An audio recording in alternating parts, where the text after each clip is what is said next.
Had a meeting with the President of the United States this morning, so I was detained along with the rest of the committee. Hopefully they'll be coming in shortly as the meeting is ongoing. I couldn't get out of there. But now the Subcommittee on Defense will come to order. Today the subcommittee will convene for an open oversight hearing to receive testimony on the National Guard and Reserve Forces. Pleased to be joined by General Stephen Nordhaus, Chief of the National Guard Bureau, Lieutenant General Robert Harder, Chief of the Army Reserve, Vice Admiral Nancy LaCour, Chief of Navy Reserve, Lieutenant General Leonard Anderson, Commander of the Marine Corps Reserve, and Lieutenant General John Healy, Chief of the Air Force Reserve. Warm welcome to all of you, and thank you for years of distinguished service. The men and women of the National Guard and Reserve Forces wear the uniform not only in times of war, but in times of peace, recovery, and crisis. The Guard and Reserve are not simply backup forces. They are citizen soldiers who are neighbors, co-workers, constituents who stand ready to serve at a moment's notice. They fight overseas, but they also fight wildfires in California, and I can attest to that, and respond to hurricanes and natural disasters throughout our country. And the National Guard serves with our partners around the world through the state partnership programs to build critical capabilities for our allies, as we saw in Ukraine. Most importantly, they have also been on the front lines protecting our border to ensure the flow of deadly fentanyl is stopped. What makes these service members unique is not just their versatility, but their dual commitment. They balance civilian careers and military obligations with extraordinary professionalism. But that balance is not without a cost.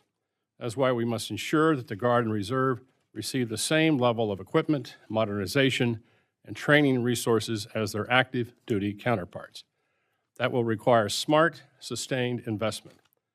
This committee has long supported the Guard and Reserves throughout the National Guard and Reserve equipment account, including $850 million in fiscal year 2025. I'm interested in hearing from you what more can be done through that account to ensure that you can continue your great work. I also look forward to hearing from all of the witnesses on how we're thinking about innovation, taking calculated risk, and retaining talent to address growing career areas such as AI and cyber. What additional resources could Congress look at providing to our organizations to make them more successful? Lastly, I look forward to hearing your thoughts on specific areas that equipment and modernization efforts would apply to your organization. Where do you see current gaps that are preventing the Guard and Reserve from being able to train and integrate with active duty forces? So with that, I now recognize the distinguished ranking member, Ms. McCollum, for her opening remarks. Thank you, Mr. Chair. Mr. Chair, I stated to our people testifying this morning that I will be leaving to go Interior, which you and I both served on. Right after my opening statement, Mr. Case will be here in my stead, and I hope to be back. So good morning again to each and every one of you. Thank you for appearing before the committee. Thank you for your patience. As the chair said, you all play a pivotal role in the safety and security of our nation. And I want to not only thank you, but for each one of the service personnel under your charge for their dedication to our country and protecting the goals, objectives, the ideals of our Constitution. As I have said in our previous meetings, fiscal year 2026 budget process is off to a very rough start. I think it's gone beyond rough. I think we're in more than rough shape now with the delays that we know are coming on knowing what the numbers are going to be. And this is because there's only 4 months left at the end of FY 2025. And all of that still hasn't been finalized yet. So this committee really doesn't know what foundation we are building on to get a budget done as the chair's been asking us to do in June. The skinny budget this year has been released, and there's rumors the full budget might not be released until June, and we were told yesterday soon. Well, soon is not soon enough. We have not been able to discuss in any detail the budget priorities. So specifically, it is disappointing that we'll be unable to discuss each of your priorities in pragmatic details for FY26 at a time when some programs are facing long delays and others are facing setbacks. So I hope each and every one of you will reach out to the chair and the members of this committee as soon as the details are released to share your priorities for the coming year. Our National Guard and Reserve components are called upon to support a variety of missions, including humanitarian missions, overseas operations, to increase support to the southwest border, and the Guard in particular, the state partnerships, one in which the chair and I were just at with other members of this committee in Lithuania. And state partnerships, we were with regular, quote unquote, the regular traditional troops, but they were talking about how important the state partnerships were to them. So given the announcement that the number of troops deployed to the southern border mission will dramatically increase, I'd like to better understand how it will impact each one of your units and how it will also impact the pace and schedule of other deployments and exercises. I'd also like to understand how this mission may be affecting our troops' morale, readiness, and retention efforts. It would also be helpful if each of you would share the impacts of the continuing resolution and the current pace of operations for each of your services, including training. And with the announcement of the Secretary of the Army that will be a force structure change and equipment modifications, I would really like to hear from the Army, Guard, and Reserve how this might impact troops and the units and the equipment under your command. And finally, it would be helpful to understand the impacts of the civilian workforce. You already do a lot on a shoestring, and these cuts could, and I believe, will further your ability to execute your missions with the success that you deserve to have. In serving our country, on top of managing a civilian job, in many cases supporting a family, this is one of the highest forms of service our citizens, soldiers do. They are truly putting their country above themselves. So I thank you all for your efforts today to give us the best information you have, although I fear it will lack the substance and information we need to do our budgeting. I look forward to a productive dialogue today. I yield back. I thank the gentlelady. We'll now begin with witness testimony. Without objection, your full written testimony will be placed in the record. Please try to keep your remarks to 5 minutes or less. General Nordhaus, we'll begin with you for a brief summary of your remarks. General, you recognize. Thank you, Chairman Calvert, Ranking Member McCollum, and distinguished members of the subcommittee. Thank you for the opportunity to testify on behalf of 433,000 National Guardsmen and their families. Our National Guard is combat ready, cost-effective, experienced, and dual role, both state and federal, like no other force. As a primary combat reserve of the Army and the Air Force, the National Guard delivers unparalleled operational capacity with strategic depth. We represent 20% of the Joint Force at 4% of the budget, and since 1636, our unique force has served in every one of our nation's wars. The National Guard's mission triad, Homeland, Warfight, and Partnerships, aligns perfectly with the President's vision of peace through strength and the Secretary of Defense's priorities and restore the warrior ethos, rebuild our military, and reestablish deterrence. In today's complex and dangerous environment, your National Guard is 33,000 Guardsmen globally engaged, serving in every combatant command. We are building elite units and combat power to deter adversaries and, when called upon, win our nation's wars. We will prioritize our warfighters, champion duty status reform, full-time support, military technician modernization, and improving medical access to build readiness. In the homeland, we operate 15 of 16 aerospace alert sites defending our skies. We are postured to support the Golden Dome Initiative, leveraging our expertise in air and missile defense and unique capabilities in strategic missile warning and ground-based interceptors. We currently have 6,000 Guardsmen securing our southern border. Additionally, our counter-drug program disrupted $13 billion in illegal narcotics just last year. And in disaster response, the National Guard responded to 6 hurricanes and 62,000 wildfires, supporting our communities, saving countless lives. To sustain this ability, investments in foundational readiness accounts such as flying hours, facility sustainment, restoration and modernization, weapon system sustainment, and base operating support are critical to rebuilding our military. As a warfighting force, the National Guard provides 40% of the Army and 30% of the Air Force's operational forces. Our combat readiness was demonstrated on April 13th, 2024, when D.C. National Guard forces neutralized enemy drones and missile defense in defense of Israel, supported by Tennessee National Guard. This operation earned 11 Distinguished Flying Crosses.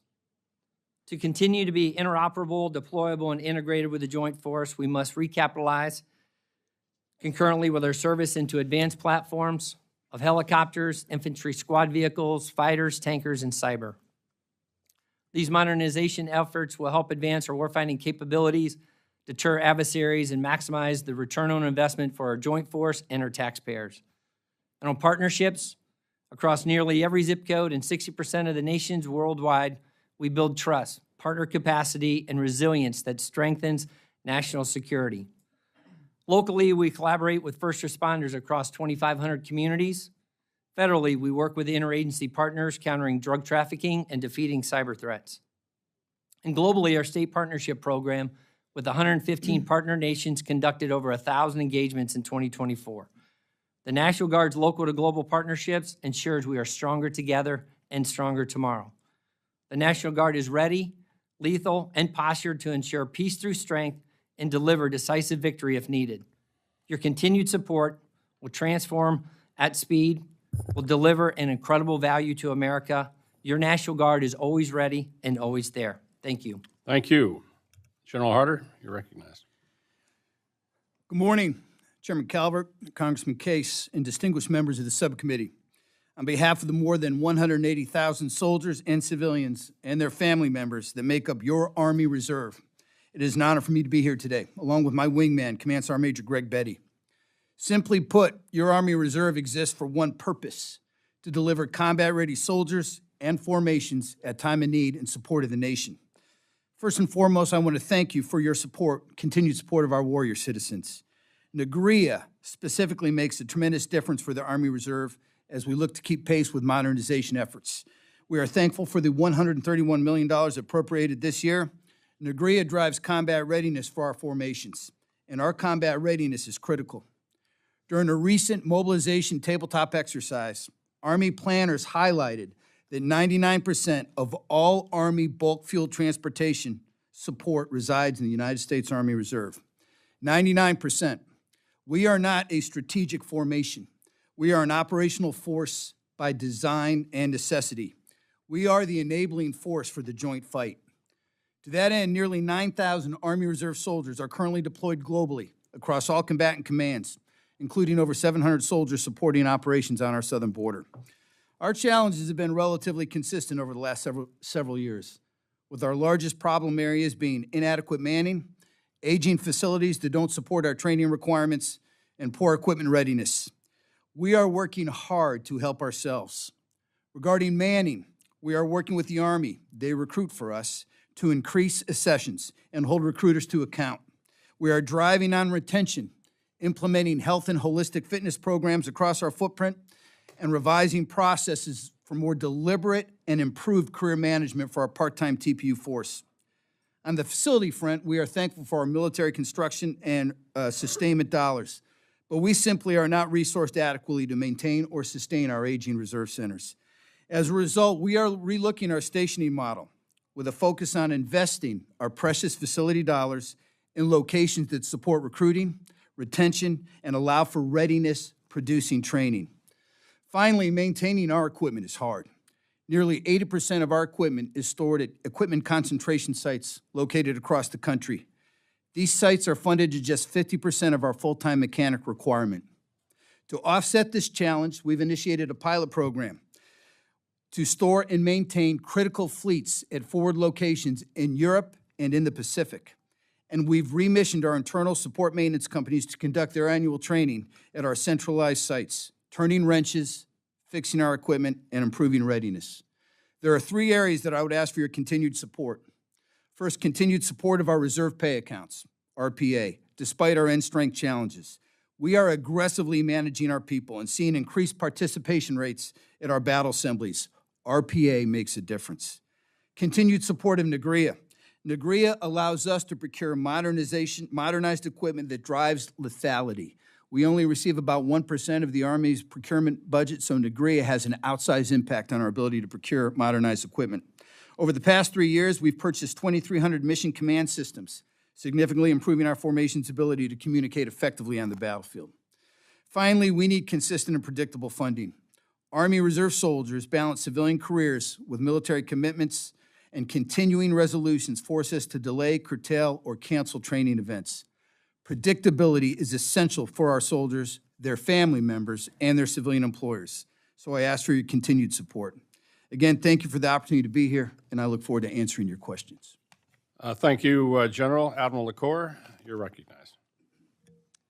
Good morning, Chairman Calvert, Congressman Case, and distinguished members of the subcommittee. For 110 years, the Navy Reserve has provided strategic depth for the fleet to deter aggression and, when required, to prevail in combat. We are a globally deployable and operationally relevant force integrated into operations on the southern border and filling critical gaps at sea. Thank you for the opportunity to address you on this force of which I am extremely proud. And with me today is Force Master Chief Tracy Hunt, who, in keeping with his title, has been a forceful advocate for Navy Reserve sailors. He will retire in July after 36 years of exceptional service. Over the past few months, Reserve C-130 crews transported thousands of pounds of ordnance into the Red Sea fight, keeping our ships on station, intercepting Houthi missiles, conducting precision strikes, and safeguarding global commerce. When the fleet needs logistics, whether to deliver firepower or staying power, the Navy Reserve answers the call. Warfighting readiness is priority one for the Navy Reserve. As such, every drill weekend, annual training, exercise, and training dollar is focused on generating warfighting readiness. It's an all-hands effort underwritten by our sailors, civilians, and their families. In April, the Navy Reserve officially met our authorized end strength for the first time since 2020, result of an exceptional recruiting effort combined with high retention.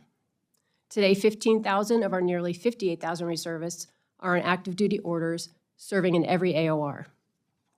We deliver half the Navy's intelligence and expeditionary combat capability.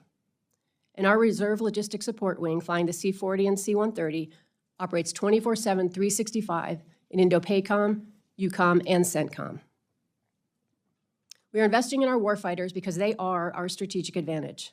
They bring tactical expertise and civilian experience that adds unique value to our force and expands the Navy's capacity. We deliver the training, resources, and quality of life initiatives that enable reserve sailors to maintain their warfighting readiness, and we're doing it with a clear focus, to deliver a force that's ready on day one. The Navy is designed to operate as a distributed maritime force which demands an agile supply chain. The Navy Reserve answers that demand. As I've shared with many of you individually, the C-130 Tango Hercules, operated exclusively by the Reserve, is the Navy's only long-range inter-theater airlift for oversized cargo. This capability is in high demand from fleet commanders, particularly in the Indo-Pacific, playing a critical role in the contested logistics necessary to sustain a maritime fight. Last year, Navy Reserve Airlift transported more than 80,000 passengers and 20 million pounds of cargo, sustaining carrier strike groups in every theater, delivering salvage teams, resupplying critical munitions, and providing repair parts to keep F-35s flying in the Pacific and Aegis destroyers on station in the Red Sea. However, our C-130 fleet is aging and lacks the survivability necessary to operate in a contested environment. Recapitalizing with the KC-130 Juliet is critical to ensuring that we can effectively and safely carry out the critical intra-theater logistics missions for the fleet today, in 2027, and well beyond that. We are grateful for the strong bipartisan alignment on this priority. NGRIA is an essential appropriation for the Navy Reserve, and we are grateful for it, but we need more. Our requirements greatly exceed the Navy's percentage of NGRIA. We'd benefit from a more balanced apportionment of NGRIA because a Pacific fight will undoubtedly stress the maritime services.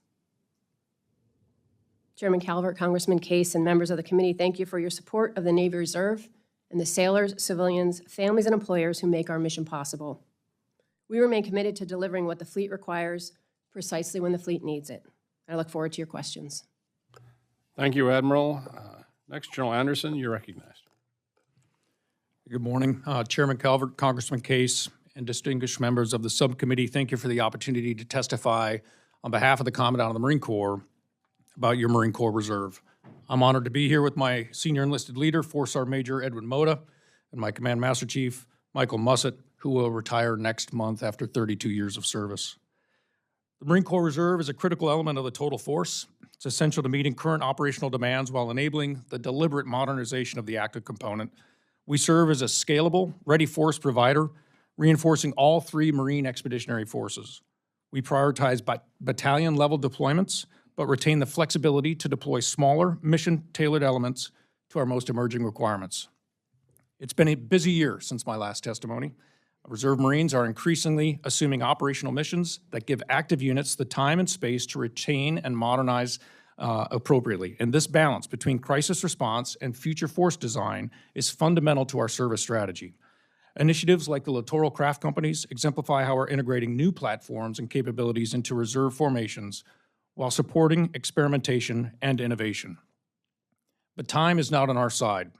From a reservist perspective, the 2027 Davidson window is only 72 drills and 30 days of annual training away. That's all the time we have to build and maintain lethality required to meet the pacing threat. Every repetition counts. Every dollar matters. Our training must be deliberate, and our Reserve Marines, already balancing civilian careers and family commitments, must have access to modern platforms and realistic training to be lethal on day one. Continuing resolutions and budget uncertainty introduce challenges to these opportunities. We thank the subcommittee for its continued support, especially through the National Guard and Reserve Equipment account. For the Marine Corps Reserve, NGREA is not just a funding line, it's a warfighting requirement. These funds allow us to field and sustain the platforms, communication systems, and equipment that Marines need to train as they fight. NGREA enables reserve forces to integrate with active forces by equipping them with modern capabilities at pace. And with a 99% execution rate across recent fiscal years, the Marine Corps Reserve has proven its ability to execute with discipline and speed while maintaining our service's clean audit. The Commandant has made clear that fully leveraging the reserve component is one of our top priorities. Reserve Marines bring unmatched depth, resilience, and asymmetric advantage to the fight.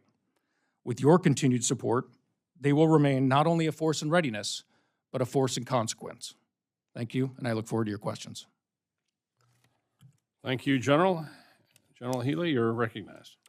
Chairman Calvert, Congressman Case, distinguished members of the subcommittee, on behalf of the 67,000 members, men and women of the Air Force Reserve, it's an honor for me to be here today with my senior enlisted advisor, Chief Master Sergeant Israel Nunez.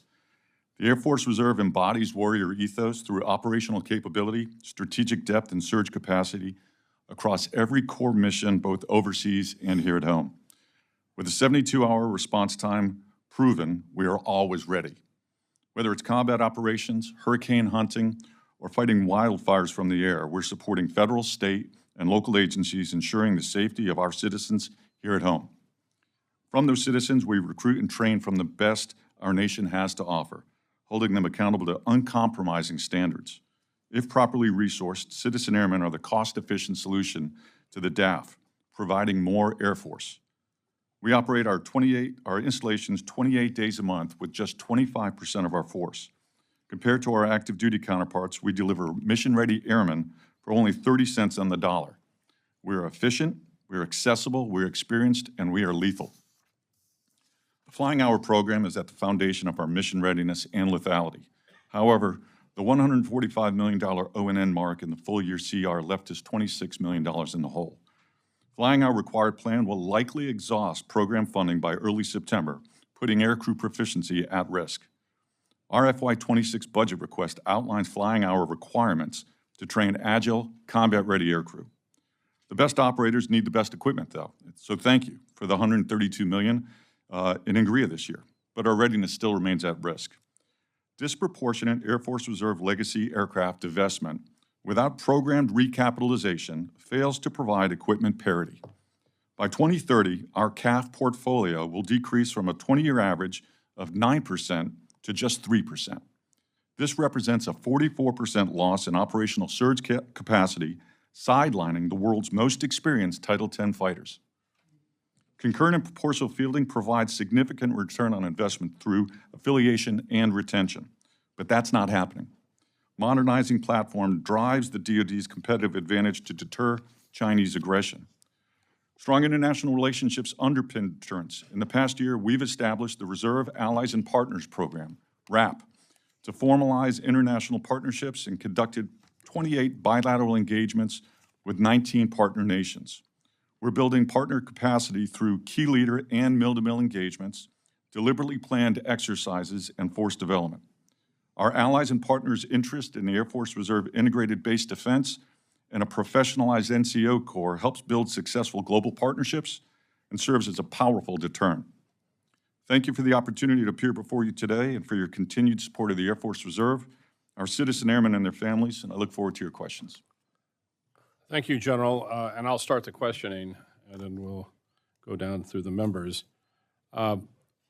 As we all know, the California Guard, as I mentioned in my opening testimony, responded admirably earlier this year to devastating and tragic wildfires, as the Guard does throughout the United States, their respective Guard units.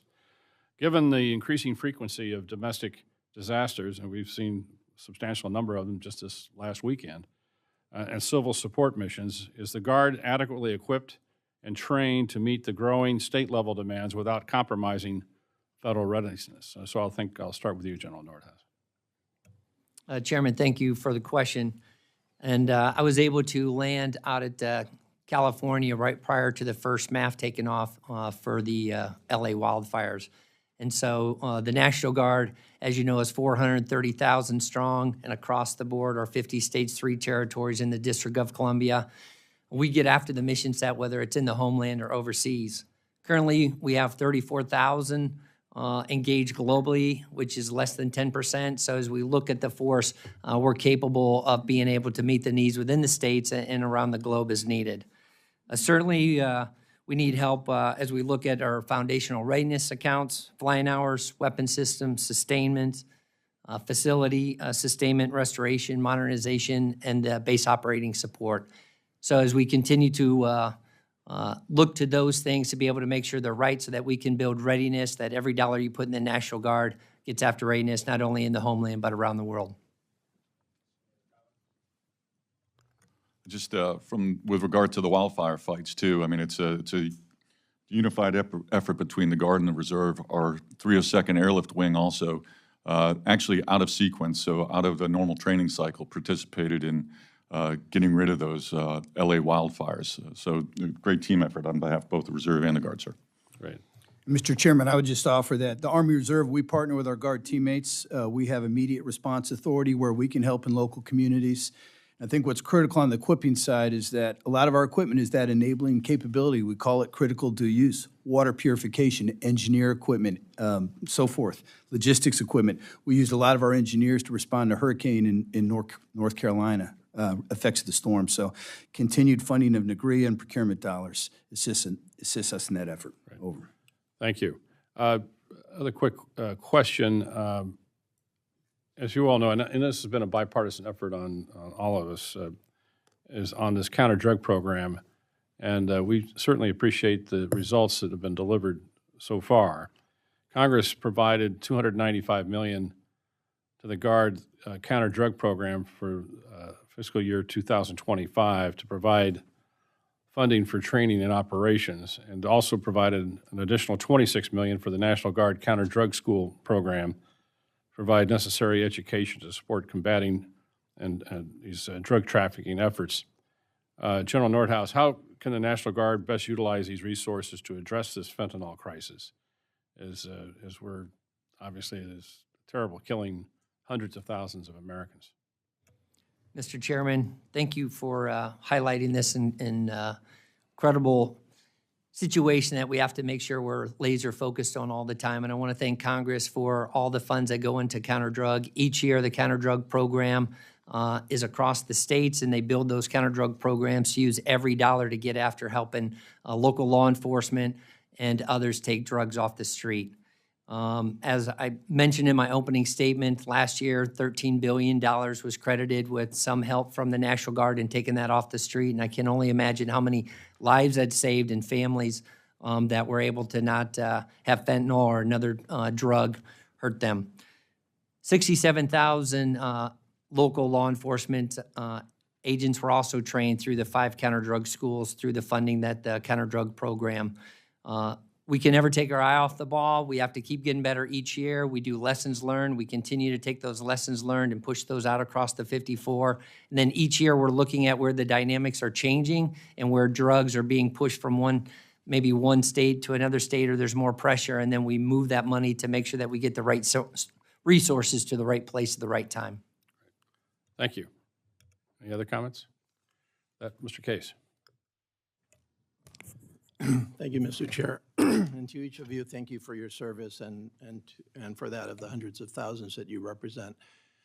I want to focus on what Ranking Member McCollum said in her opening statement. She said, quote unquote, that the fiscal year 2026 budget process is off to a very rough start, and it could get a lot rougher as we look out over the budget horizon. As she said, there are rumors that we won't get a full budget until June. There's also the concern that we would be required in this subcommittee and full committee to mark up before any effective oversight of the full budget. And there are even some concerns that some in the administration would prefer that the normal budget process not occur this year and move into another CR, which I think and hope we would all agree would be a disaster. And so from our perspective, we are in the discharge of our oversight responsibilities, essentially having to shoot in the dark at oversight right now and do predictive oversight without knowing exactly what we're overseeing. And so that forces us into trying to get the information from you that you're in the middle of deliberating inside the Department of Defense right now, and to understand what the issues are that you are facing with HCR, because as we stand here today, since we are in a full year CR, we are in a situation where essentially the information and the decisions that we're being asked to make right now are 2 years old. That's the last time we did effective oversight on a decision that was actually reflected in a full budget.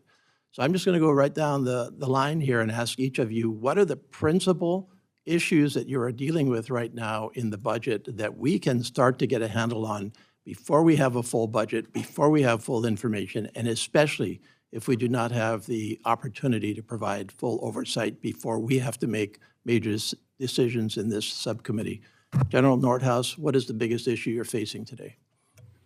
Congressman, first I'd like to thank Congress for adding some adds in the year-long CR with SPP and GRIA and our full-time manning to be able to use those in FY25. Certainly on the readiness accounts, the foundation, it's every part of readiness. So every dollar you put in that we can put a mechanic out on the flight line to be able to get helicopters or the machines that we operate to get after readiness is critical. Weapon system sustainment as well on parts, those dollars matter. So whatever we can do to increase that capability along those lines.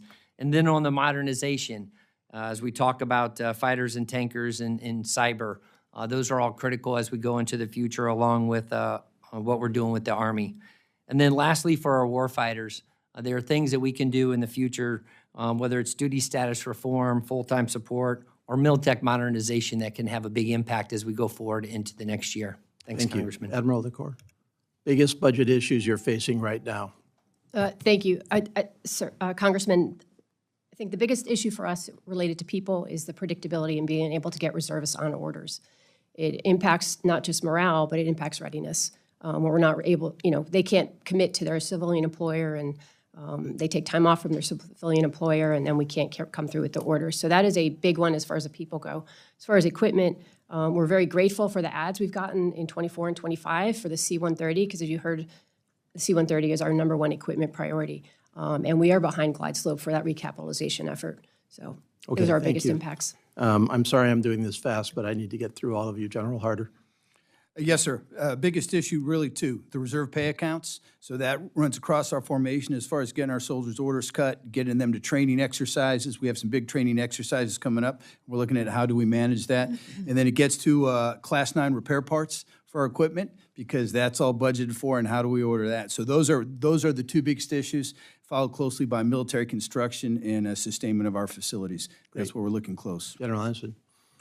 Yes, thank you, sir. I echo the thanks on including degree in this year's CR. That was certainly beneficial. But for us, we had to reduce our re-enlistment incentives for the remainder of this fiscal year as a #1 impact. And then I think second, as we lose our operational funds, not only for the reserve component, but on the active component in the Marine Corps, our exercises are minimized, which gives us less time to train with our active component forces like we're going to do when we're in the first island chain. Thank you. And General Healy. Sir, echoing much of what's been already said, the predictability and stability of being able to pay our participants is one of the biggest factors. With the O&M accounts, as I mentioned in my opening statement, we're going to be $26 million short of flying out our flying hours this year. So we're working, trying to figure that out. In addition, quarterly authority during a CR doesn't work well with weapon system sustainment when you've got large ticket items like $62 million to put a B-52 into periodic depot maintenance. So those continue to be challenges as we go forward. Thank you very much. And let me concur with Mr. Case. None of us like CRs, and so obviously we're looking toward the administration to get us numbers as quickly as possible. Any advice that you can give to folks, that would be appreciated. Mr. Diaz-Balart. Thank you very much, Mr. Chairman. This has been helpful. And to echo what the chairman said, we hate CRs. They're devastating. Let me first start by to General Haley, Homestead Air Force Base. You know it well. We have state-sponsored terrorism just 90 miles away from the United States. We have all of the humanitarian issues that continually arise in the hemisphere, and yet the airplanes there are, we have what, 28 Block 30s that my staff actually reminded me that they first rolled off a production line the same year that IBM unveiled its first laptop. And it's insane. And so is there a formalized plan for replacing those F-16s at Homestead Air Force Base? And if not, what do we need to do to try to kind of move that in the right direction, General? Well, sir, I appreciate the question, and Homestead has certainly got a place in my heart. We're going to plan on using that for our first deployable combat wing. The men and women of the 482nd Fighter Wing are leading the charge for the Air Force Reserve, getting after that. With regards to the plan, the current program record only has the F-16s, pre-blocks, as you mentioned, Block 30s, only funded through FY27. There is no program record beyond that to date. With regard to how we move forward and how we get beyond that, typically I'd recommend and advocate speaking to Congress, but I'm doing that right now. So we're looking towards, we're trying to put everything we can towards getting F-35 potentially as a recapped item, but as I mentioned in my opening comments as well, we are systematically being non-reinvested for divested aircraft. So anything that we can do in order to show the value associated with the Air Force Reserve. We manage our bases essentially, as I mentioned as well, we can do 20% of the capability of the Air Force right now for only 3% of the cost. We can manage these at a cheaper rate than the Air Force, sir. Yeah. And I'll follow up with you, Mr. Chairman, about that at a later date. Let me also just now throw the time that I have another question to all of you, and the issue is recruitment. And how are you all doing with recruitment? Is there something that we could be doing to assist in recruitment? And we've already heard about your kind of financial crunches, but what else could we do, and how are you doing in general? And whoever wants to, if you all want to kind of just briefly touch on that. So for a recruiting perspective from the Air Force Reserve, we put quite a lot of resources into it. And as a result, last year we met our recruiting goals and exceeded them. This year we're currently producing roughly 2.6 recruits per recruiter, which is actually the best in Air Force right now, exceeding the 1.9 per month that the active duty is doing. We fully expect that we're going to exceed our recruiting goal for this year. The challenge for us is the retention rate. We're about 1% under our retention rate, and that is going to get down to the wire with regards to whether or not we meet end strength. Yeah. Anybody else want to? Congressman, Yes, sir. thanks for the question. Our challenge in the Army Reserve is the active Army recruits for us. We're part of the United States Army Recruiting Enterprise, gets after it for us. We provided roughly 1,400 Army Reserve AGRs to support that effort. And while they're making big strides with Compo 1 recruiting, they've continued to miss our number. They're delivering about 70%. And what that equates to is we're currently short about 9,500 privates. And what I tell folks is that's equal to about 60 truck companies.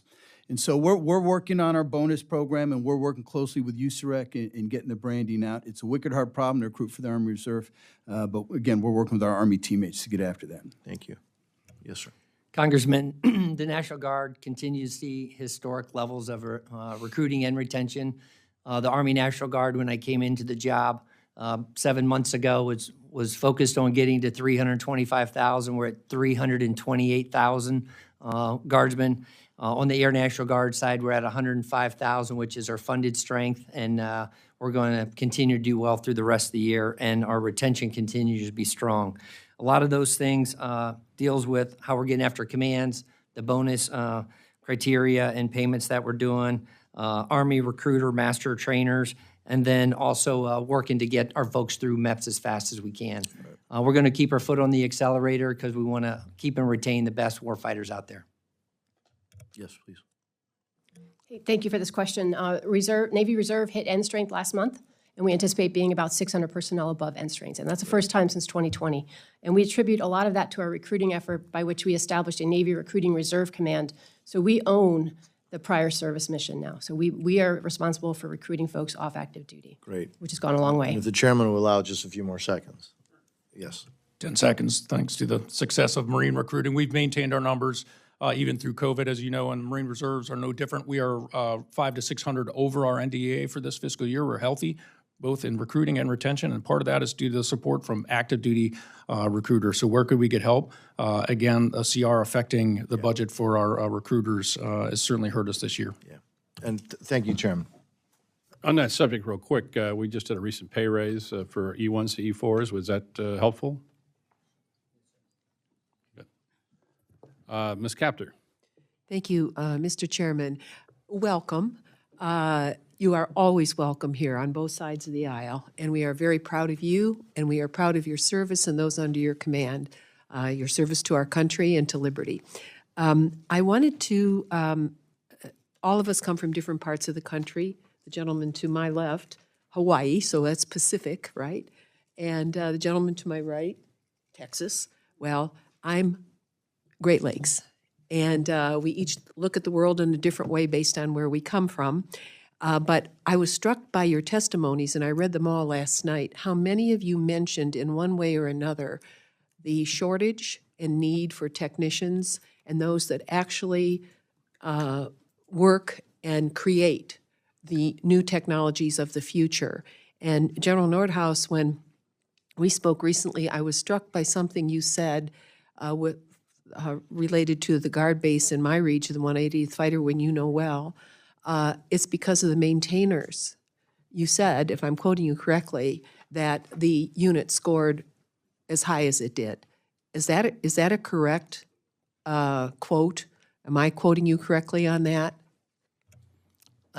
Yes, ma'am. I believe the National Guard has incredible maintainers because of the experience that they have, how they work together as a team. But yes, the 180th Fighter Wing certainly has incredible maintainers. Well, the reason that I say that is because I'm going to ask each of you, in terms of recruitment as well as the situation our country faces, we can't produce airplanes on time, we can't get our ships built on time. Each of you faces challenges within the units that you command. What programs do you have or could have that would better work with local assets, be they educational or otherwise, to help us create a stronger stream of people who build and maintain? There's a program called Starbase, some of you may be familiar with. I'm not saying that's a good program that the military has, but it's something that started. What other programs exist within the military that could be a better funnel to move people into these professions that are so desperately needed, both by the military and the private sector? We have a serious shortage of technicians and mechanically trained people. We see it in our region every day, even though we try. Is there anything any of you is aware of within your branch that might be expanded to help in this way? And I'm talking about younger people, perhaps 12, 13 to 18, that could link to local organizations. What within the military exists or could be expanded? Ma'am, if I could, locally near my headquarters in New Orleans, We have the New Orleans Military Maritime Academy. It is a 100% Marine Corps JROTC school in New Orleans with over 900 students that bring in and introduce the trades early on to get them interested in that. Because to your point, ma'am, they make that decision early on in high school, which route they might want to take. And even though they're not joining, they may not join the Marine Corps, they're interested in the maritime industry and the trades. Some of them go to the Coast Guard and other services as well. But that is a program, at least early on, that we've got in the Marine Corps. Ma'am, what, Who has the, excuse me, just 1 second, General. Who has the lead on that, in that area? Ma'am, the school it's a privately run school, but the Marine Corps JROTC, the Junior Reserve Officer Training Corps, it is funded by the Marine Corps, by the service. We provide uniforms, boots, all the basic things for the young students there at the school. Thank you. Yes, General. yes, ma'am. We use JROTC as well to navigate into that youth population and familiarize them with opportunities in the United States Army Reserve. I would tell you, just like in Toledo, though, in the Army Reserve, we have our private-public partnership program where we reach out into communities and we try to orient, youth that want to join to opportunities in the Army Reserve, specifically in the technician area. We're doing a hiring fair actually in Toledo in September where we'll illustrate, hey, here are some of the technician mechanic jobs we need. We're only funded to 50% of our requirement. We have a lot of shortages. You join the Army Reserve, become a great American soldier, we get you trained up. So we'll continue to drive on that. We'll follow up on that. Yes, General. Junior ROTC, just the same. That's run by the Active Duty Air Force Air Education and Training Command. And then it gets down to the individual bases that we're at for community outreach within their any programs that they have in the local community, ma'am. Thank you. Congresswoman Capter, one thing I did in a previous job down at Kona 1st Air Force was Civil Air Patrol. And so that's another thing that Civil Air Patrol goes across from the Air Force. And then, as you know, our guardsmen and from each of the reserve component here, we work out in the community. So I think it's about getting the word out across the board about what we do and how we do it, and then continue to recruit and retain the best and the brightest. Thank you. Thank the gentlelady. Mr. Womack. Thank you, Mr. Chairman, and to the generals, Admiral, thank you for being here today. One of my favorite topics, the reserve components. And it's no surprise that when issues regarding the Guard and Reserve come up in this subcommittee, that a lot of heads look in my direction because of my experience down through the years with the National Guard. I want to ask General Nordhaus about the state partnership program. We have a lot of them scattered around the country. I think we have 18 now in the Indo-Pacific region. Arkansas just recently had a big exercise with Guatemala, and not terribly long ago. And I personally believe these SPP programs are just really important. And it's a two-way street. It's good for the state. It's also good for the host nation. What are your thoughts about expansion and what budget constraints could impact our ability, particularly as we look to the Indo-Pacific region? Congressman, thank you for the incredible question and the funding across the board. I want to thank Congress for state partnership funding. As we look to the future, right now we have 115 partners around the globe. 60% of the nations are partnered with a state partner. And last year we did 1,000 engagements at 1% of the theater security cooperation budget. Like you talked about, whether it's an Indo-PACOM, I just recently went out to Timor-Leste with Rhode Island. Their partnership's only 3 years old, and they're with the latest democracy on the planet in Timor-Leste, and that relationship was incredibly strong, and the president and the Minister of Defense all thanked me repeatedly for that incredible relationship. Then I met with Hawaii and Guam when I was over there, and also saw their incredible partnership with the Philippines. And so as we look to the future, every time we get asked to partner with another nation through the State Department and through the combatant commands, multiple states are asking to be that state partner. So I don't think we're short on the ability to add state partners out there, but we do need consistent funding as those partnerships grow. We need a little bit to kick it off each year to start those key leader engagements, and then the additional funding. And as you look at the funding for the state partnership program, the combatant commands, I hear them talk all the time about how incredibly important it is. And I think a a little bit of extra funding in there continues to just robust that program across the board for our national security. Are you still getting good comments, good reviews back from the host nation and from the units themselves? Absolutely, Congressman. Recently, I met with Norway in the Pentagon with Minnesota, and just over the top, incredible relationship there. Sweden and New York came into town. That partnership's only 3 years old. I know Virginia and Finland, that partnership has kicked off since those two nations have joined NATO. And just over and over here, the robust coordination between our states. You know, our states have went to combat with their state partners. I know that in an upcoming JRTC operation, they're going to have a couple state partners actually train with them. So it's not only do we do mill to mill, but we do it globally, but it also goes mill to civ and then civ to civ. Another question, budget-related question. I've had some concerns about constraints on the budget and the impact it could have on our ability to get units to the combat training centers or to the exportable combat training centers. Is that a concern? Is this something that, I mean, I consider these combat center rotations to be very important to our readiness, and I would assume that you would agree that for the reserve component, it's no different. Congressman, certainly the CTC rotations that we do are critical to our readiness each year. And this year we're doing 2, and we're going to do 1 ex-CTC. And then while that contract is expiring, we're going to go to CRC, so they're combat readiness exercises. And they're going to be 15-day deployments where we're doing force-on-force and getting after large-scale combat employment operations.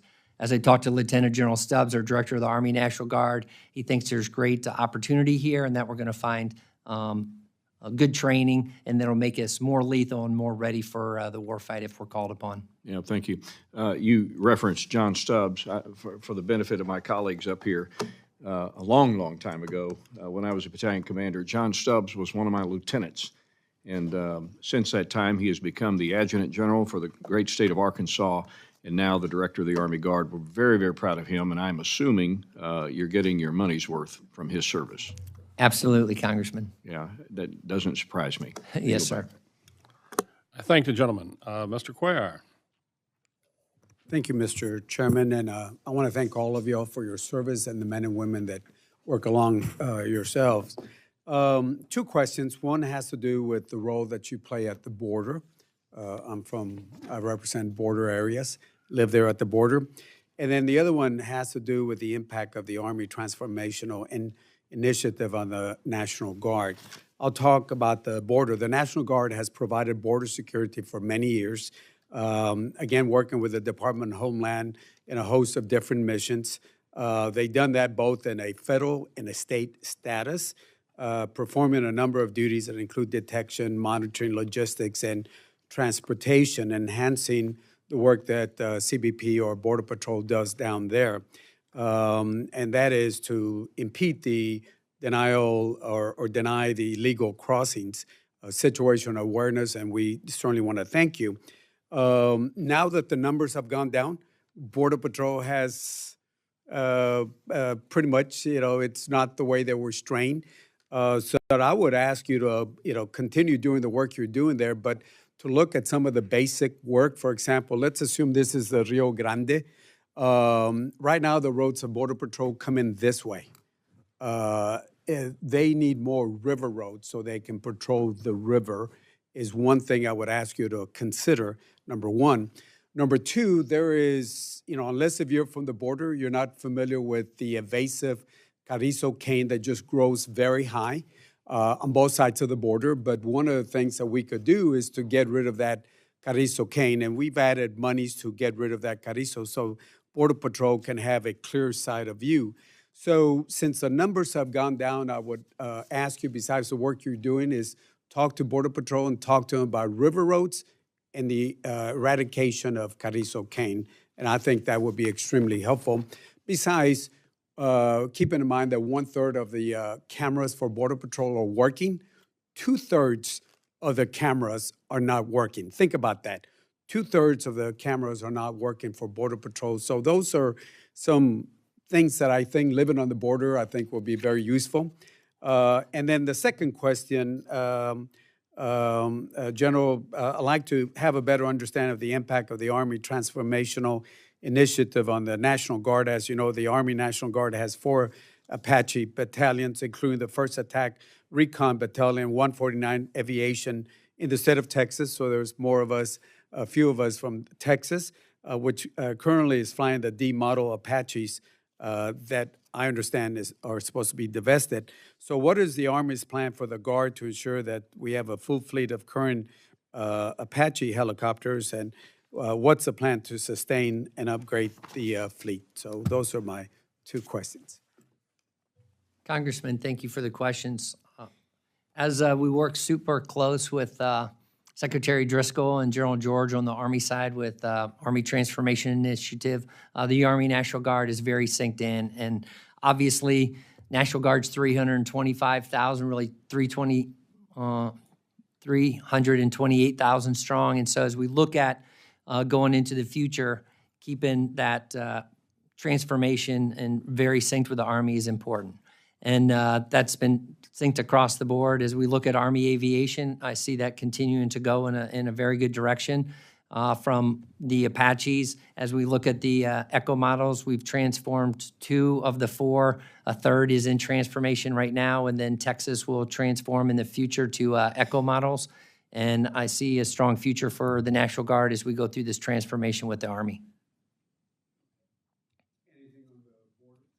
Congressman, on the border, General Gio has that as the combatant commander. General Gio and I know each other well, and we work very closely. 1,500 of our guardsmen are in Title 10 that fall underneath him. So we will certainly pass these comments forward on to General Gio. And also I work with General Salzer, who's the Adjutant General for the state of Texas, and where we have about 4,400 guardsmen supporting Operation Lone Star in the state of Texas. And so I've been down to the border twice to see our troops down there and how they're getting after the mission to seal the border. Yeah, and when the numbers were high coming in from the border, Border Patrol needed help in logistics, transportation, and all that. The numbers have gone down tremendously. In fact, in the Laredo sector, a day we get maybe 30, maybe 40 individuals. And so across the board, the numbers are gone. So the logistics, the intelligence, and all that is very important. But I would ask you, again, everybody looks at the shiny objects. It's the basic things that should be done at the border that will have long-term effects. The river roads, imagine the river right here. The roads run this way, not this way. And the carrizo cane, they grow almost as high as this ceiling. And again, they're on both sides. I'm just talking about the U.S. side. Just clearing that up will provide a better view from cameras, eyesight, horse patrols by Border Patrol. So I would just ask all of y'all, whoever's involved in this, just to pass that on. And I've talked to the General on this, but I think it's important that we keep the basics in mind. With that, I want to thank all of y'all for the work that y'all do and thank the men and women that serve with y'all. Thank you. Thanks, Congressman. Thank the gentleman. Mr. Fleischman. Thank you, Mr. Chairman, and I'd like to thank each and every one of you all for your service and your dedication, your excellence, and for your time here today. I'd like to especially thank Lieutenant General Harder for taking time to come and visit us in our office with your great staff yesterday and meeting with my staff. Very helpful and insightful, sir. Thank you. I've got a couple of questions, so I'm going to try to condense this a bit. First question's on the tanker fleet. As you know, I'm from the great state of Tennessee. Tennessee's 134th Air Refueling Wing was rightfully honored for their role in Operation True Promise. I believe 11 Air Guardsmen were awarded the Distinguished Flying Cross for their service. Just truly, truly outstanding. The Navy's current tanker, the KC-130T, has a mission-capable rate of about 30% and apparently is, quite frankly, not a survivable aircraft in a contested environment. The KC-130T fleet is being recapitalized to the J model, apparently. My question for the Navy and Air National Guard, can you share with this committee your role in logistics sustainment and provide your assessment of our current tanker capacity to sustain protracted conflict in the Pacific? And a follow-up question, the KC-130J and the KC-46 complement each other's roles. Is there a target number between the Air National Guard and the Navy Reserve that would be sufficient to fulfill our projective logistics demands?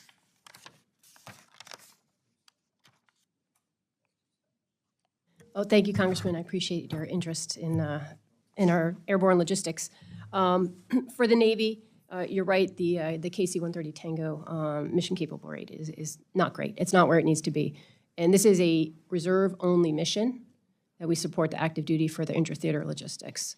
So it's critical that we recap to the Juliets for their couple reasons. One is they come with integrated survivability systems, which will allow us to operate in a contested environment. But two, we're also anticipating a mission capable rate of above 70% for those aircraft.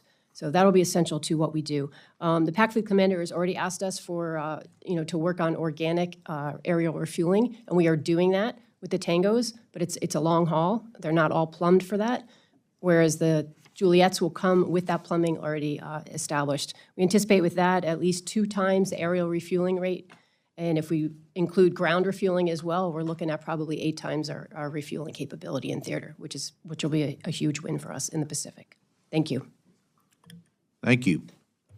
Congressman, as we look at the Air National Guard, and in a previous role, I worked out at NORAD, and as you looked at tankers to support not only the Homeland Defense mission, but then you have the nuclear mission that you need to support, and then you have the other COCOMs.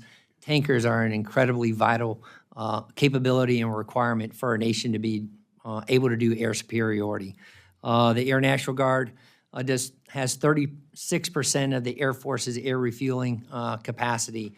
And so most of that is in the KC-135, which does amazing work, but it's an aging fleet and will need to be able to modernize in the future. The KC-46, as you know, we have several units out there, and MOB 7 will be announced towards the 4th quarter of 2025. And we look forward to continuing to modernize in the fleet in coordination with the Air Force as we go forward. Thank you. Thank you both. Now a question about the Army Reserve's role in Pacific logistics. The Army's fleet of landing craft, logistics support vehicles, and utility vessels play a significant role in the military logistics ecosystem. General Harder, yesterday in my office, you emphasized that the Army Reserve delivers over half the Army's maneuver support capabilities and over 90% of certain key theater-level enablers like sustainment, medical, and engineering. My question, sir, is I'm deeply concerned about the age and size of the Army's watercraft fleet. Can you provide us with your frank assessment on the health of the Army logistics fleet and ability to sustain a war in the Pacific? And what would you prioritize, sir, to improve your capabilities? Thank you. Thank you, Congressman, for the question. So we have divested our watercraft fleet, although that might be coming back. So we're posturing for that, how we support active Army, sir. But with regards to the question, what we discussed yesterday, I said 99% of bulk petroleum transportation supports in the Army Reserve, and in that tabletop exercise that we ran, it was focused on the Pacific Theater. So what we're looking to do, again, NAGRIA plays a huge role in how we modernize our fleet and get after the new tankers that the Army is providing. And then we are also looking at how we posture equipment forward. We've already tested it in the European theater, where we put some of our own equipment forward that'll be needed early in the fight, and we're now starting to posture for Indo-PACOM and in the Pacific Theater, because we will not have time to get that equipment there in large-scale combat operations. So I thank you for that question. Thank you, sir, and I yield back. I thank the gentleman, Mr. Cuellar, on that issue on the Carrizo cane. We call it a rundo in California. As you recognize, it's an invasive species, and it was brought in by the Spanish to use for thatch material back in the day. So something we should. Pete and I were saying maybe it was chorizo cane, but that's Mexican food. I support any chorizo cane. There you go.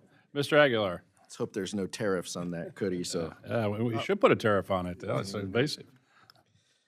Thank you, Mr. Chairman. Thank you all for the testimony today. General Nordhaus, I know Chairman Calvert thanked you for the support that the Guard has offered Los Angeles during the wildfires, and we appreciate that to all of you. General Nordhaus, as you're aware, the Air Force is in the process of decommissioning F-15Cs. The California Air Guard is scheduled to receive F-15EXs to replace their aging F-15Cs. I'm concerned about recent announcements that appear to direct some of the F-15EX aircraft to Selfridge over Fresno and New Orleans. My first question is, can we expect to see delays in the delivery of the F-15EXs to Fresno, and how are you working with the department to ensure that the Cal Guard doesn't have a gap in the F-15 mission? Congressman, thanks for the question. And in a previous role as the Kona 1st Air Force Commander, I understand the mission set very well and what Fresno does for NORTHCOM in that mission space set. Incredible unit out there. I recently was out in Portland and had the opportunity to fly in an F-15EX, so it's a great aircraft that will come into the Air Force, and the Air National Guard is bringing that on board.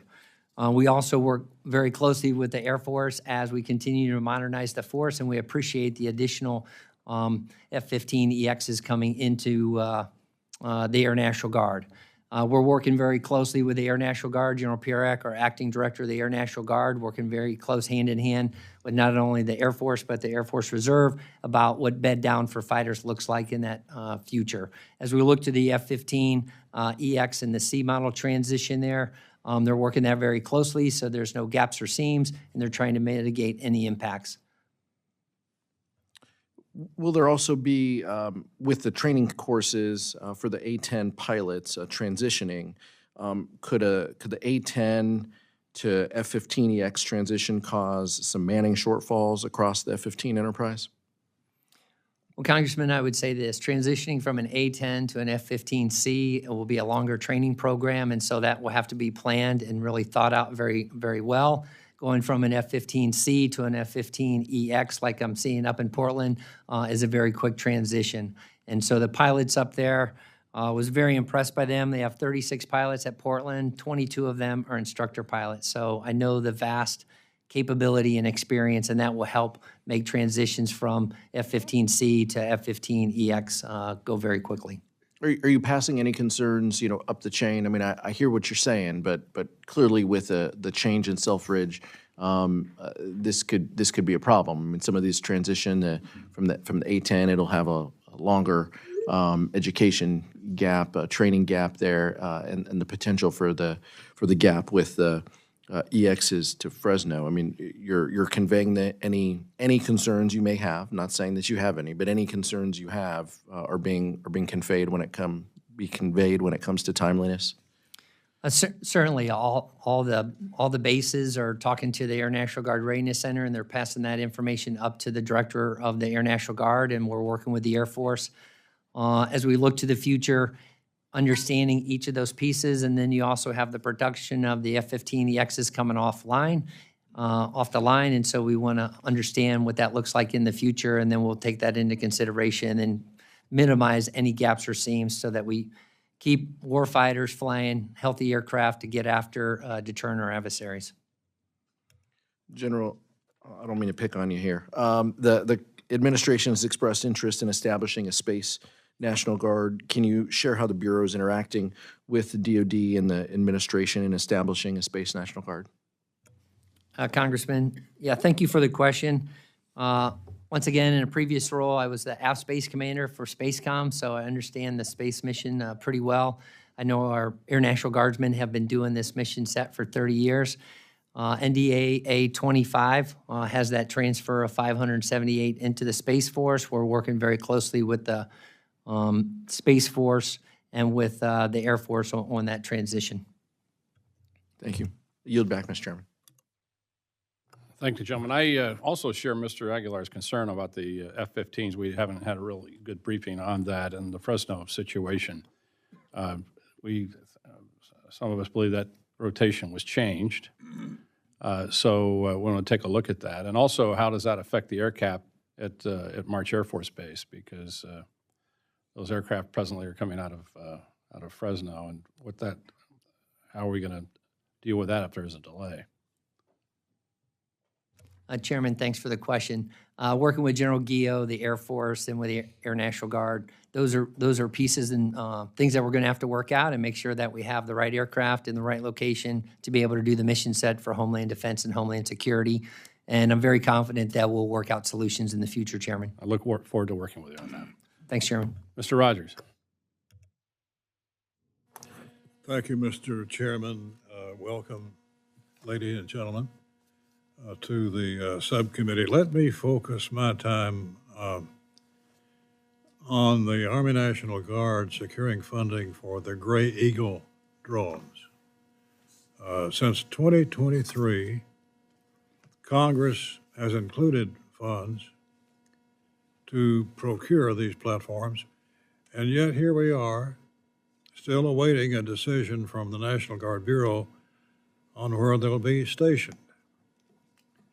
There is a significant amount of infrastructure work that needs to be done to house the Gray Eagles, and we are at the point where we can't wait anymore. When can we expect a basing decision? When do we expect that'll be made, that decision? And what capability gaps might there be due to these delays? Sir. Congressman, thanks for the question. As far as the basing decision for the 12 Gray Eagles that were in the NDAA 23, those have been pushed out, and the announcement was made to Arizona. As far as the NDAA 25, those will go through a basing decision and through the Army force structure like we do with any basing decision. And so we're very deliberate, follow a strategic process both on the Air Force side and the Army side to make sure that we take everything into consideration and then make funding decisions as we go into the future. Earlier this month, the Army Transformation Initiative was announced, which included a mention of canceling Gray Eagle procurement for the active component. Tell us about the importance of the Gray Eagle drones for the National Guard. How might the Army Transformation Initiative affect your plans for Gray Eagle drones in the Guard? Congressman, as we look at the Army has 18 divisions, 8 of those divisions are in the Army National Guard. And currently, as we look to have UAS capability in those divisions in the future, we're looking to bed down and work with the Army on that. So the first one was Arizona as we look at the Gray Eagle. And that will get bedded down over the next, 26, 27 as we take that into the force. And we look forward to learning from that and bringing UASs into the Army National Guard and working with the Army on the future of UASs and the other divisions as we go forward. Well, we'll be keeping an eye on it. Thank you, Congressman. Quickly, let me ask you about deteriorated facilities. You all would probably agree with me in saying that our facilities within the Guard and Reserve are old, deteriorated, lack the modernized infrastructure to support emerging missions such as cyber operations and domestic responses. In Kentucky, the National Guard has been vital in the emergency response to natural disasters. As we speak, the Guard is on active duty in my home county in Kentucky due to heavy tornadoes Friday night. So they serve a very important mission. Despite their indescribable value, there are multiple facilities in my district which are all but obsolete. And yet it seems nearly impossible for National Guard and Reserve units to get the funds necessary to make these much-needed improvements.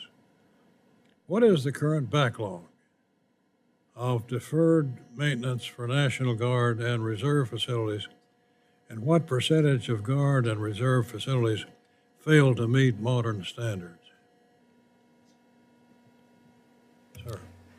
Congressman, on the National Guard, we have 2,200 armories around 2,000 locations. The average age of our armories are about 48 years old. So every dollar that comes in to get after facility sustainment, restoration, modernization is critical to the National Guard for our readiness and to be able to go forward. As far as the exact rates, I'll have to take those for the record and get those back to you, sir. Well, my time has expired. Thank you, Mr. Chairman. I thank the gentleman, and also share the gentleman's concern regarding the Gray Eagle or the MQ-9. It's been a very effective platform, both for ISR and for combat purposes over the years. I haven't met a combatant command around the world who doesn't want more of them. So it's interesting that the higher up we go the ladder, it seems that the less support, but when you get to the combat areas, they all want them. They all want them badly. So with that, Ms. Lee. Thank you, Mr. Chairman. Thank you all for being here and for your service and leading soldiers in our country. And I wanted to turn to General Healy. In your statement, you touched upon this, that the Air Force Reserve pre-block F-16s at Nellis serving the 706 Aggressor Squadron are being divested. It's not clear what is filling the void at this time. And so can you tell me what the plan is to fill the adversary air requirement at Nellis Air Force Base? And can you also touch on the impact that divestments like this has on the reserve mission, on your ability for the reserve to provide the depth, capacity, and capability? Well, thanks very much, Matt, for the opportunity to answer the question. That's accurate. The 706 is scheduled for divestment. We will be divesting the 19 aircraft pre-block F-16s between October and December of this year. And there is no program of record to replace that right now. So any options available to the Air Force are going to be year of execution funding to either have civilian contract air pick that up at, I would expect, a higher cost, between $12 and $18 million more a year to manage it than our current cost structure for our F-16s there. There's also opportunities that we might be able to use additional aircraft participating using the ranges there to act as aggressors as well. With regard to the impact to it, it's going to be about 88 people that are ops and maintenance folks currently working on the F-16 program that are going to be reprogrammed back into the Air Force Reserve coffers, so to speak, where we have holes. We do have mission for most of them, whether it be CCA and bringing CCAs along, or the RQ-170 programs that are still within that same Nevada area. But ultimately, what we're going to be losing too is, with the reduction of those, is about a 40% loss of instructor pilots that are currently providing adversary air for the fighting force in order to get them ready and trained to go. Okay, thank you. I wanted to turn to General Harder. I had the pleasure of visiting our soldiers at the Dunaway Army Reserve Center earlier this year. And while I was there, it was highlighted that an issue impacting recruitment is tuition parity within the National Guard. It's my understanding that 33 states offer this for guardsmen, but there's no commensurate program for reserves. And so can you speak to the disparity and the impact this has on your recruitment? Yes, Congresswoman, thanks for that question. It was great having General Katulitz got out there, so I appreciate you coming out and visit our Army Reserve soldiers. So recruiting for the Army Reserve is hard, I acknowledge that, right? Many young men and women who walk into a recruitment center are looking to either go active duty, and if they do want to go part-time, the benefits that our National Guard teammates offer are incredible.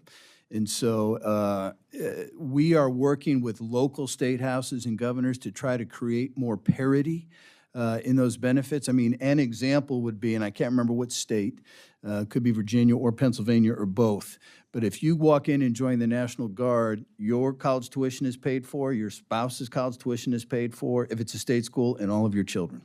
And so, by the same token, an Army Reserve soldier that might want to join the Army Reserve and is a constituent of that state, those benefits aren't afforded. And I understand that, right? And we're not Title 32, but we continue to work. At the end of the day, the Army Reserve, the impacts of the shortage of manpower, I talked about it, 60 truck companies. So we continue to work with our Compo 1 teammates. They recruit for us and then continue to work and partner with the National Guard. I would offer it's not a zero-sum game. We don't have combat arms formations, and so we are not in direct competition with our Guard teammates, and so we continue to work that across the footprint. Great, thank you.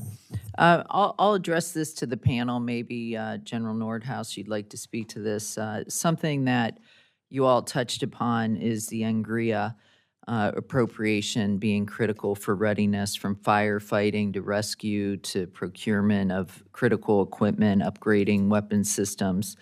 However, we know that the purchasing power of this account has fallen 83% since 2015. I think you touched upon we're sort of at even keel right now, but we still are at a disadvantage there. Can you touch on how critical this funding is and what level would allow you to achieve your goals?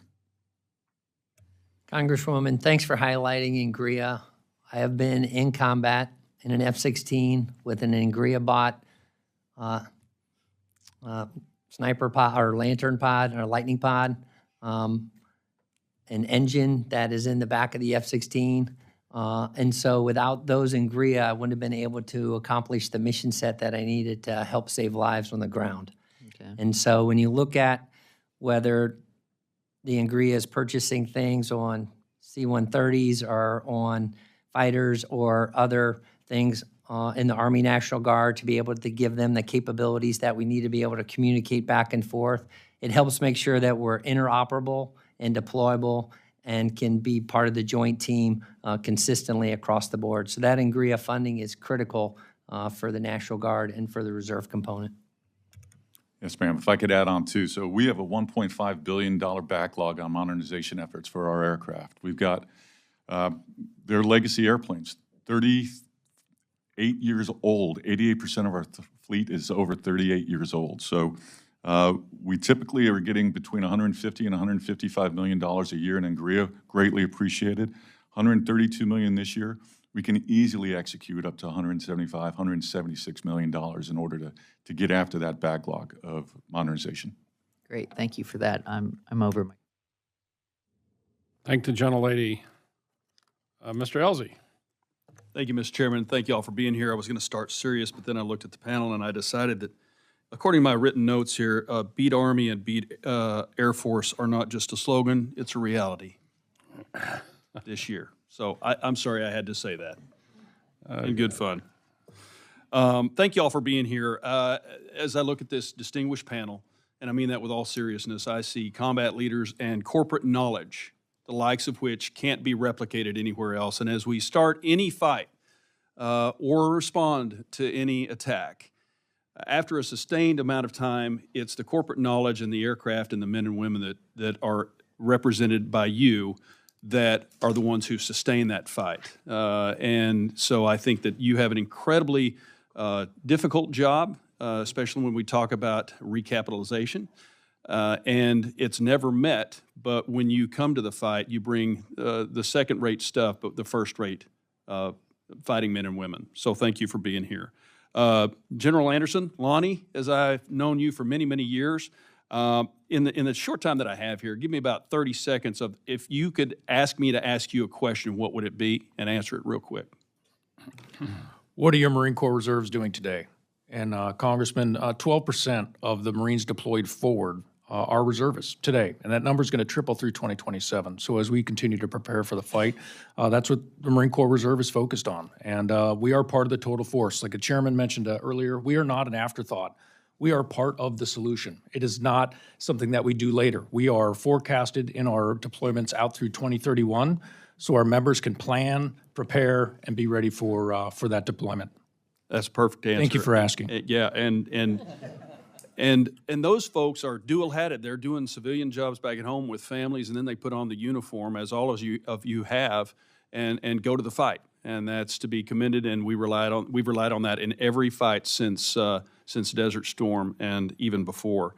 As we talk about the Indo-PACOM, which is usually the first word that comes out as we're talking about China, we talk about contested logistics. The Marine Corps is going to play a very large role in that, but so is contested logistics. Not only means cargo, but it also means tanking. And Admiral LaCour, no slouch yourself in the cockpit. I think that you and I shared the round domes in San Diego at the same time when I was at HS4. We've tried to get you all some recap on your KC-130Js. Talk a little bit about the capabilities of the J versus what you have, you're trying to recap on, and how many you need in fiscal year 26 to accomplish that mission of contested logistics. Thank you, Congressman. Happy to talk about that. As you know, the C-130 is only operating in the reserve, and it provides the Navy's only inter-theater airlift capable of moving oversized cargo. And we're not part-time. We're doing this 24/7, 365 in all the major theaters. We have 27 aircraft right now, the Tangos, with a average age of 34 years and a mission-capable rate of 40%. Recapping to the Juliets will get us, first and foremost, survivability systems, which will allow us to operate in that contested environment, but we're also anticipate a 75% mission-capable rate, which will go a long way. We started this recap journey in 2024, and we're behind glide slope, honestly. The plan was to be at 32 aircraft by 2030. We got 1 in 24, 2 in 25, and we're super grateful for them. But right now, for the out years, and we need to be looking at six per year in order to get us where we need to go. And what are we going to get out of this? A lot. We anticipate doubling our sortie rate, getting 3 times the service radius in combat. And if you're looking at aerial refueling and ground refueling in an austere airfield, we're looking at 8 times what we have currently available to us. Okay, well, I know that the KC-130J, for those who don't know, the J will only refuel Marine Corps and Navy aircraft. It won't, at least in this configuration, will not refuel our Air Force brothers and sisters. So as we talk about the Indo-PACOM, which is, it's an all-services fight, but we talk about the naval services a lot. So you said, what was the percentage of availability of the T? About 40%. About 40%. So we're just a couple of years. If we fund you for what you need over the next 2 to 3 years, you're actually going to surpass your capability with far fewer aircraft because of the higher availability rate, right? So we need to be emphasizing getting you what you need in the next couple of years. Would you agree with that? 100%. Okay. Absolutely agree. Thank you, Congressman. 5 minutes goes fast, Mr. Chairman. Thank you for your time. I yield back. Ms. McCollum. Thank you, Mr. Chair. The New York Times reported last week that the Department of Homeland Security would be requesting the DoD to provide 20,000 National Guard forces to assist in the removal of immigrants from the United States. This was based on an order from the President to increase deportation of forces. The article also stated that state governors would ask for volunteers for this duty. General Northus and Guardsmen will be called up for this mission on the southern border. Are they being called up as law enforcement personnel to assist in the removal of immigrants outside the United States, or both? If they are to be called up for the removal of immigrants, can you share with the committee the following? Where will the Guardsmen be called up? What activities will they be executing? And will law enforcement be among them? So the question becomes, having been a state representative, under what legal authority will the Guardsmen be utilized? Because some of the Guardsmen will have been maybe law enforcement, sheriff's officers, and others, and they would have some rest authority in certain circumstances. So can you explain how you see law enforcement personnel being used, just folks that maybe don't serve in law enforcement in a regular capacity in their civilian job, and people who are law enforcement in their civilian job, if they will be given different duties or different duties expected of them? Congresswoman, Thank you for the question. I do know that the The Department of Defense has received a request for assistance. It is just initial into the building and is being staffed. I don't have specific details or how the department will execute on that request for assistance at this time. I do know that the National Guard has supported law enforcement, whether it was in presidential election inauguration 60 or in 59, and multiple times across the states that the National Guard gets trained and ready. We operate under the authorities of either the state and the governor, or operate under authorities from Congress. And so we take those things very seriously, and we make sure that we're following the Constitution, we're following the law, and any policy and guidance. And then that our guardsmen receive the training and we're put on missions that they know exactly what they need to do, when they need to do it, and how they need to do it. And so we'll be focused on that going forward. Okay, well, I think there's a lot of legal questions that our guards, men and women, need to know before they're assigned to duties, and I expect due diligence to be done, because there's also talk about using more federal lands, using land and the federal government declaring it part of a national emergency, and then putting military personnel on there. Does that make it a military base? I think there's a lot of areas which we don't understand as of yet. At least I don't, and I feel I have an oversight responsibility to understand what the roles are going to be, because I don't want to put any person, military or whether they're guards or non-guards, in a position where they're given an order where things haven't been really thought out very clearly, because it's going to be their name in the paper. It's going to be their unit in the paper. And I just want to make sure that we do our due diligence, and when we give them a mission to fulfill, that we have thought of all the legal responsibilities and obligations they have. The other question that I'm concerned about is, as these activities increase, how does that affect their training and their qualifications for a near-peer fight? How do you work with the department, with the president, to find that sweet spot? And that's my only question that I have, Mr. Chair. Congresswoman, thank you. As we talk about the National Guard being 433,000 strong, and currently 34,000, just over 33,500 today around the globe. And so that's less than 10%. And as we see, when hurricanes, wildfires, things hit a state, we're able to use emergency management assistant compacts and be able to go to wherever's needed to provide that support in the state. Also, while we're training for the wartime fight. And so from your National Guard, we're always ready, always there. We're making sure that we're using every dollar that Congress gives us to maximize that training and readiness, so that we can answer the call when called upon. I thank the gentlelady. Mr. Cole was unable to attend today, but his statement will be placed in the record, and he wanted to emphasize his support for the Guard and Reserve over the years and his continued support. Thank you. I appreciate everyone here for coming out. I apologize again for starting late. And with that, we are adjourned. Thank you.